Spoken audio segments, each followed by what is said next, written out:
আন্তর্জাতিক বাজারে টানা ঊর্ধ্বগতির পর হঠাৎ বড় ধরনের দরপতন দেখা দিয়েছে স্বর্ণের দামে। মাত্র একদিনেই বিশ্ববাজারে স্বর্ণের দাম কমেছে প্রায় ৮.22%, যা সাম্প্রতিক সময়ের অন্যতম বড় পতন হিসেবে বিবেচিত হচ্ছে।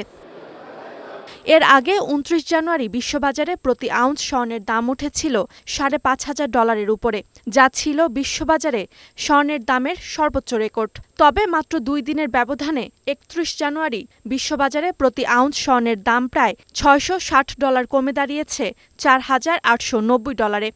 বাংলাদেশি মুদ্রায় এই দরপতনের পরিমাণ দাঁড়ায় প্রায় ৮০,৫০০ টাকার বেশি।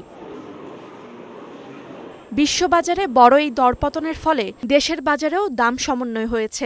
ভরিতে ১৫,৪৪৫ টাকা কমিয়ে ২২ ক্যারেটের প্রতি ভরি স্বর্ণের দাম নির্ধারণ করা হয়েছে ২,৫৫,৬১৭ টাকায়। শনিবার থেকেই নতুন এই দাম কার্যকর হবে বলে জানিয়েছে বাংলাদেশ জুয়েলার্স সমিতি বাজুস। বিশ্লেষকদের মতে, যুক্তরাষ্ট্র ও ন্যাটোর মধ্যে গ্রিনল্যান্ড ইস্যুতে উত্তেজনা, ইরানসহ মধ্যপ্রাচ্যের চলমান যুদ্ধ পরিস্থিতি ও ভূরাজনৈতিক নানা টানাপোড়েনের কারণে নিরাপদ বিনিয়োগ হিসেবে স্বর্ণের চাহিদা বেড়ে গেছে। এর ফলে স্বল্প সময়েই স্বর্ণের দাম রেকর্ড পর্যায়ে পৌঁছায়।